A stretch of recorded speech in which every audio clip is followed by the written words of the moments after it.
like greater than toast me impossible. I cut a sucker in small chunks, make more rhymes than Michael Jordan makes slams. Let's go.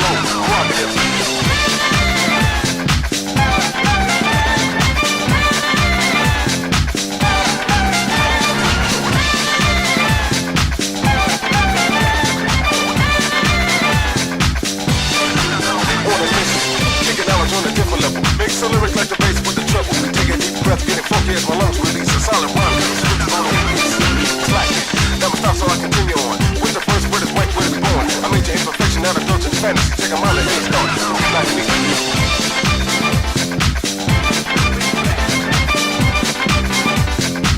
listen closely, approach me. Sucker closely. Don't try to treat me like greater than toast me impossible. I cut a sucker in small chunks, make more rhymes than Michael Jordan makes slams. Let's go. Rock it.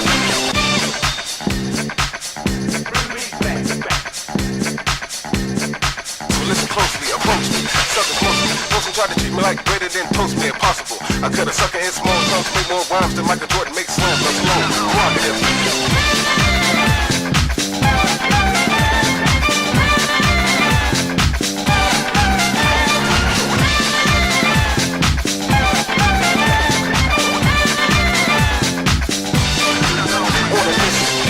On a different level, mix the lyrics like the bass with the treble. Take a deep breath, getting funky as my lungs release a solid rhyme. Never stop, so I continue on. With the first word is white, word is born. I made your imperfection out of indulgent fantasy. Take a mile and head start. Like me.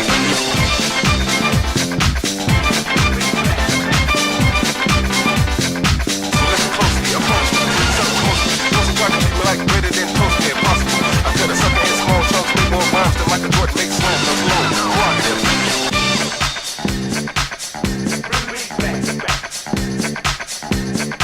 Listen closely, approach me. Sucker closely. Don't try to treat me like greater than toast me impossible. I cut a sucker in small chunks, make more rhymes than Michael Jordan makes slams. Let's go. Rock it.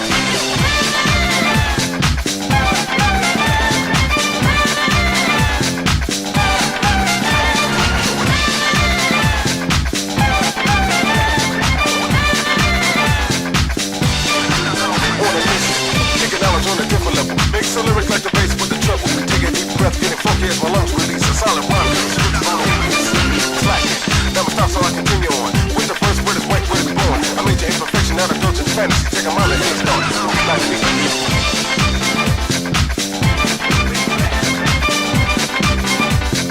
So listen closely, approach me.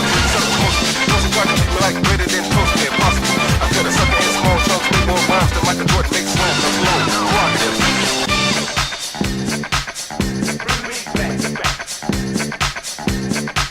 Listen closely, approach me. Sucker closely. Don't try to treat me like greater than toast me impossible. I cut a sucker in small chunks, make more rhymes than Michael Jordan makes slams. Let's go. Rock it.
What up, guys? What up? What up? What up? How are you all doing today?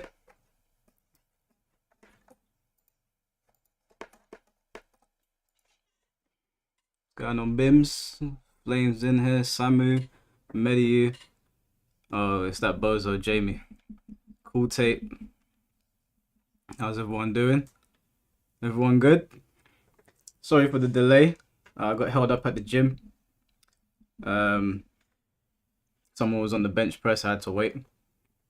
What's going on, Azurena? Force Tsunami, Kenjaman. Wow, there's quite a few people in here already. Love the intro. Yeah, thank you, dude. I wanted to give Tekken its own intro because I've been using the outro as the intro for ages now. So, also good news. I got Tag 2 working. So I finally got Tag 2 up. I was playing it today with OBS running. So if any of you have Tag 2, then we can definitely run that at some point. I was thinking about doing some tonight, but it's pretty short notice. I know not a lot of people have their PS3s with them. So we're going to watch Kensou's video. Now, full disclosure, I've already watched it in its entirety from beginning to end. So this is not a live reaction. I've already seen it. But I did want to go over it with you guys because, I mean, I don't have a problem with Kensou. This is not like a beef video. It's not like Fate. I don't dislike the guy. I did find some of this video to be somewhat childish at points, but I don't dislike the guy. I don't have a problem with him. I just don't agree with him. So we're going to go over this because a part of it does reference me, or the most of the interaction was between me and him, but there was also other people that I was talking with. So there's some things that he kind of missed in this, which I wanted to clarify. And there's some points that I think are quite easy to pick apart. So I thought it's better to do it on live stream with everyone here because, you know, if I get something wrong, then you guys can be like, well, hold on a second, Mike. We think Kensou's right there, and then we can talk about it. So is it time for you to cop a PS3? Listen, I was playing Tag 2 today. I picked up my old team, which was Ancient Ogre and Jinpachi. I forgot how much fun Ancient Ogre was. As a matter of fact, I can even show you guys, I can show you, for those of you that haven't seen Tekken Tag 2 or never played Tekken Tag 2, I can show you guys just how much fun it was, maybe a little bit later on, because I've got my splitter, everything's working, it's all good. So we'll watch this video first, and then we will, if there's time, because I've got some stuff to do, I've got a very, very early start tomorrow, then we'll play some Tag 2. Is there any questions that anybody wants to ask before we get started on this? Because once we get started, it's a 48-minute video, so we're gonna be here for some time breaking this down, and yeah, show you Steve and Lee. If you guys want to play Tag 2 after the video, I will see what time it is and I'll turn it on.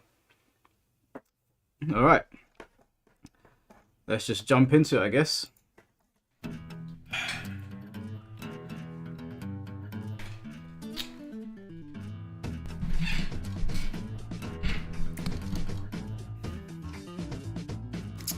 Well.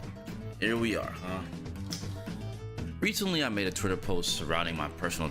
If you want to play Tekken 7, then let me know. Tekken 7 or Tag 2, it's up to you guys. We can pick afterwards. thoughts about fighting games of today. Specifically to talk about how, the new games being casinos. Now, quite frankly, I'm not a big fan of this because I think the newer fighting games are pretty cool these days. Obviously, the design philosophy tends to be a little bit different, and that changes a lot. But what I think this is... Firstly, calling a fighting game a casino fighter does not mean it's not cool. It calls into question the direction of the game. I think Tekken 8 is a cool game. It is cool. It's frustrating as hell because of the forced 50-50 situation, but I think Tekken 8 is cool. So just to make that point to begin with. Is essentially just frustration talking from many players, be it high level, casual, you name it. That frustration sets in, you know what I mean? And I can understand that, trust me, I definitely, understand that, right? And, I've had to deal with this kind of frustration across. What is casino? So when people say casino, what they're referring to with these newer fighting games is that it constantly feels like the game forces you into a mix-up rather than a player earning the mix-up. So a good example of this, which is something I'm going to reference later on, is that at the end of Tekken 7, there were a lot of complaints around a particular mechanic they added into the game. It's in Tekken 8 as well.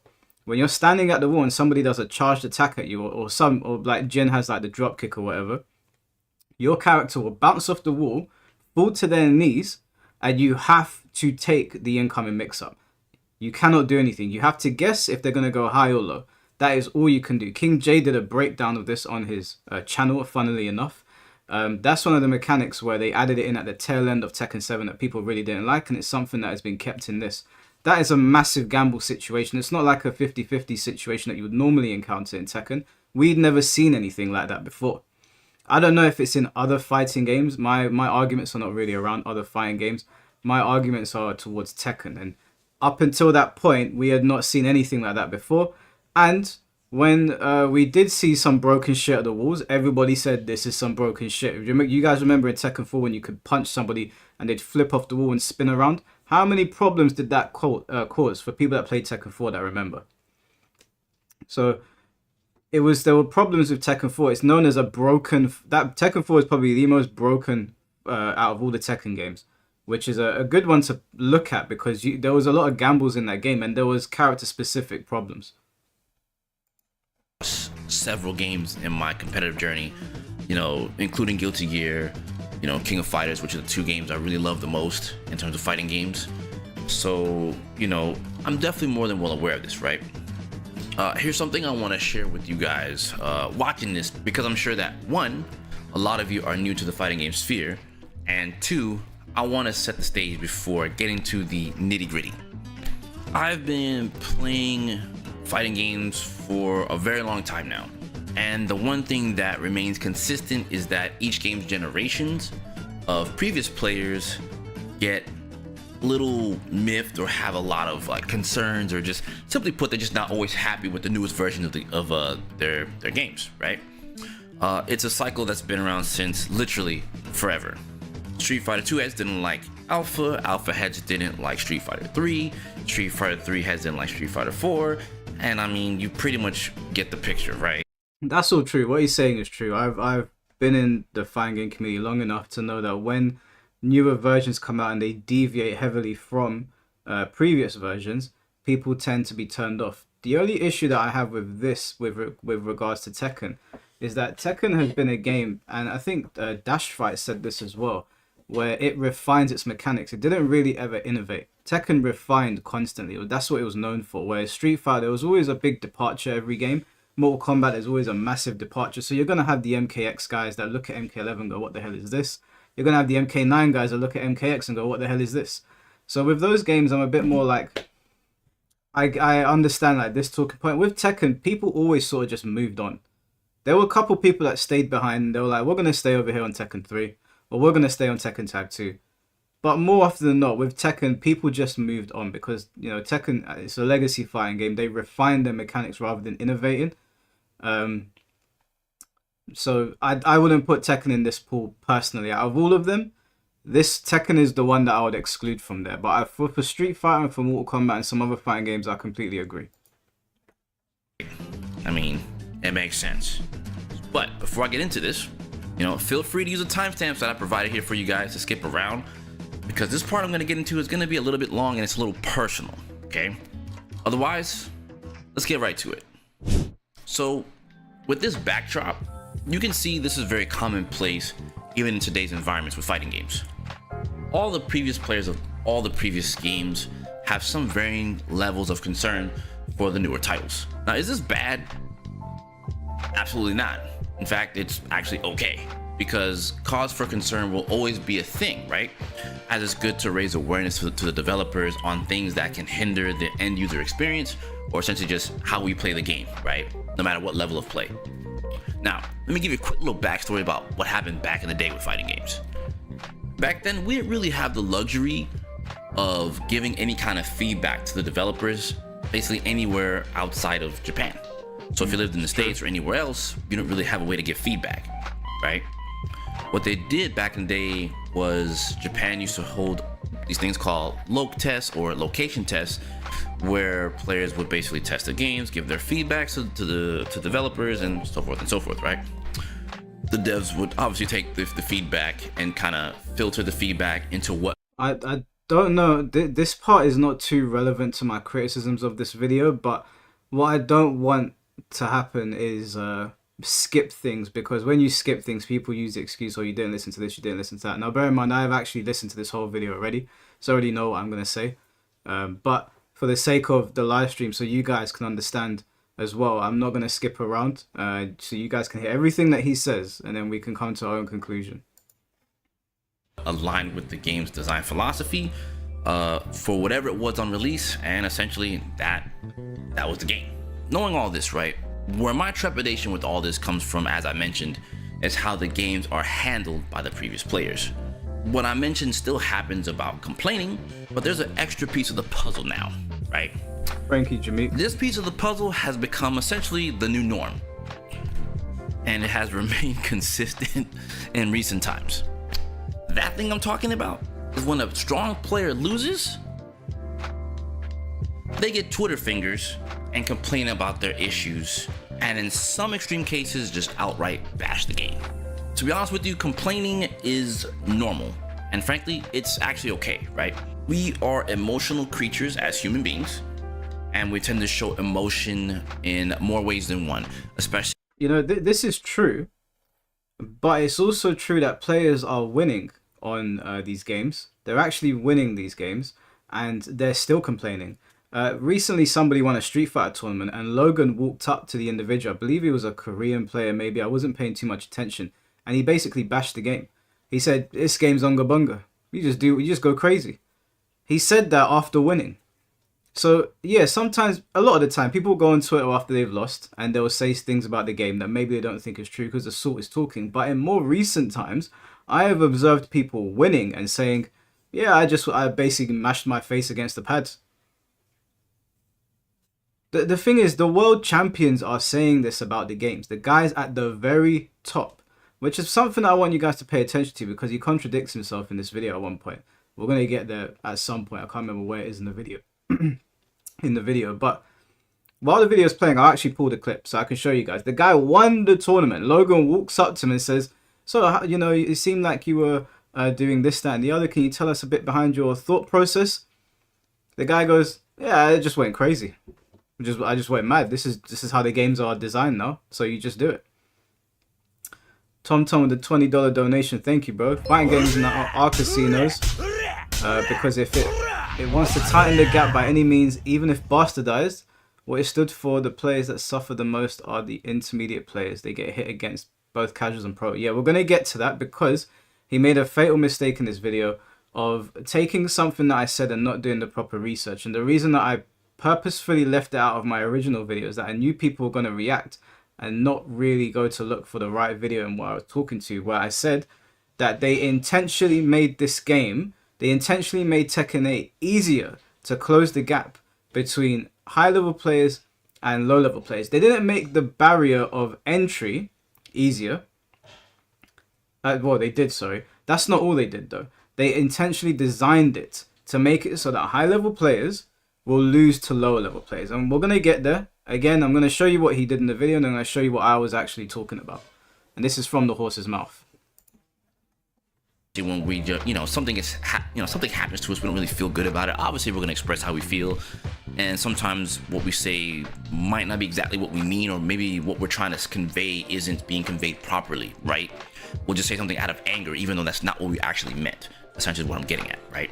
The hope here is, with that kind of logic or that type of notion, is that the developers can change said issues, and basically with those issues getting changed, the higher level players will probably feel a little bit better, knowing that developers are actually hearing them, so that strong or broken thing won't be a problem anymore, right? And they'll be able to play and compete happily ever after, right? Except, who is this actually benefiting, right? Those already at the top of the totem pole, or is it a W for everyone playing the game, right? Because a lot of times, as I always say to people in my streams and my content, essentially, top player problems are not everyone else's problems, right? Now remember that he said that. He said top player problems are not everybody else's problems. I want you guys to remember he said that, because there's a major contradiction in this video with that talking point. I'm going to cover it when we get there, but I would have watched my video back before putting that out, because he kind of like shits on his own points with that particular part. We'll get there eventually. problems stem from way up here, where everyone else's problems tend to be way down here. But some of the issues are people tend to think their problems are up here with the other top players because they, some people think that the skill barrier isn't really there when that still is a thing. Now, there is a skill barrier in Tekken 8, obviously, right? We've all seen Blackheart play, and he comes in here every week and beats us. But everybody that has any common sense can see what they've done. Again, it came out of Harada's mouth. It came out of his mouth. And you trying to say that the problems that the top players face is not necessarily the problems that lower level players or intermediate players face could be true. In a lot of cases, it is not true in Tekken 8's case. Everybody's saying the same thing. Everybody's saying the same thing. There are very few people that don't seem to understand the concept of forced 50-50. There's a very minuscule amount of people that are not getting it. And it's gotten to the point now where I feel like it's just the hill they're willing to die on. They already know they're wrong. They don't want to back away from their points. Listen, I've done that as a kid as well. Like when I've said something, I'm like, damn, I got caught. I'm going to stand on this now. That's what's going on here. Again, if you look at Tekken 7, at the end of Tekken 7, they added in that wall bounce mechanic, whatever it was, where you're blocking, you get pushed onto the wall and your character is forced to kneel, and then you are forced to take a 50-50. It's so easy to understand because it's right there in your face, and as somebody that's been playing fighting games all their life, I cannot understand how this is a hard concept to grasp. Also, speaking about these things benefits Tekken, because it's not just the high-level players saying it this time. If it was just high-level players making complaints and all the casual players were like, whatever, then it would be like, okay, there's a split here. There's not a split. Everybody's on the same page. Almost everybody's on the same page.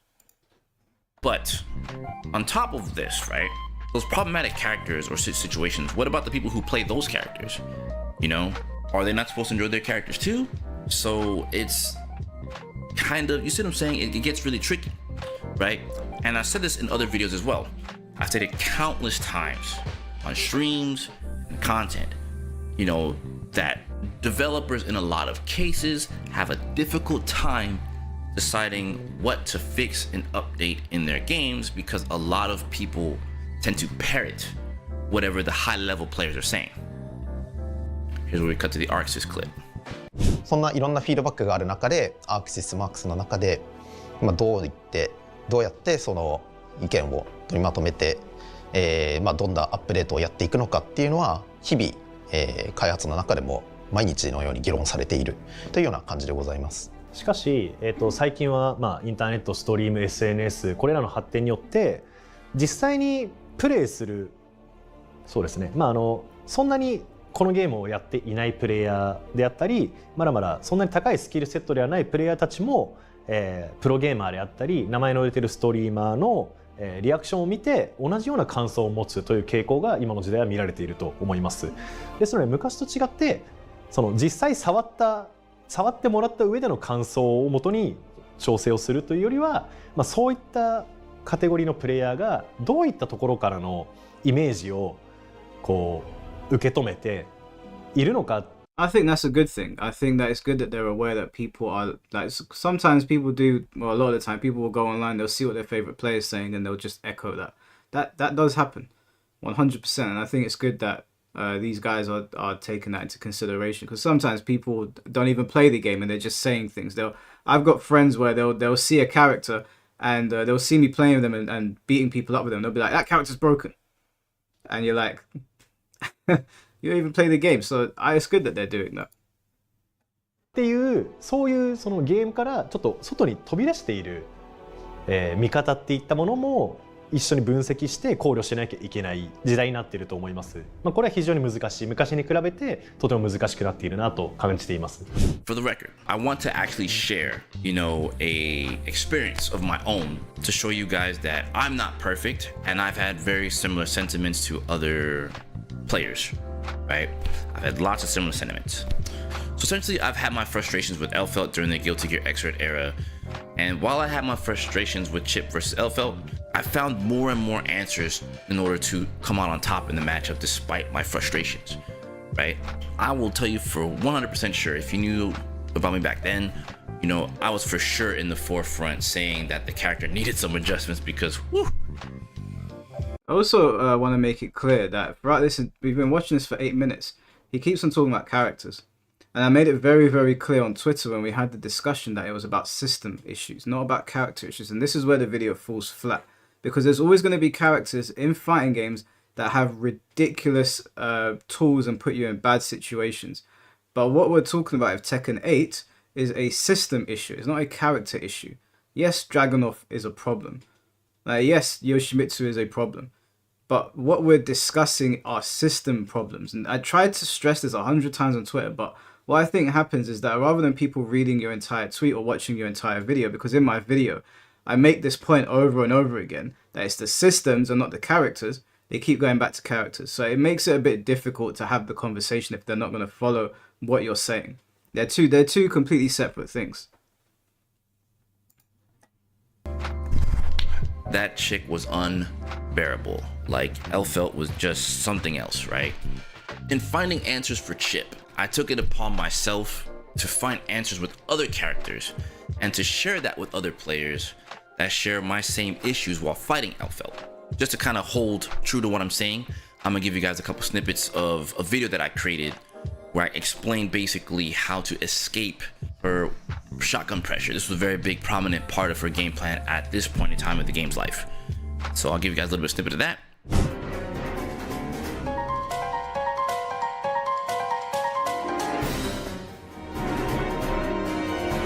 Do you see what I mean? People don't listen. This is what irritates me about talking to people on Twitter. And some of you guys say to me, why do you even bother talking to people on Twitter, Mike? No one listens. You're right, no one listens, because I said 100 times, it's not about characters, it's about systems. It's a system-wide issue, it's not a character issue. He's making out like people don't go into the lab. Like, Arslan, myself, Blackheart, whoever it might be, go into the lab and like, okay, how do we beat this character, right? You guys have seen me getting beaten up on the game multiple times, right? Fucking Roos comes in here every week and beats me. It pisses me off, right? I have to go into the lab and figure out ways, right? Mediu beats me all the time. I have to go in there and figure out how to beat the character. That's not the argument here. For the 100th time, if anyone is listening that is confused, it is about a system problem. Everyone that plays fighting games, or the people operating on YouTube and Twitter, they're really locked in. They want to be good at the game. I want to be good at the game. So when I do have time, I'll go in and I'll learn about the character. But no matter how much I learn about the character,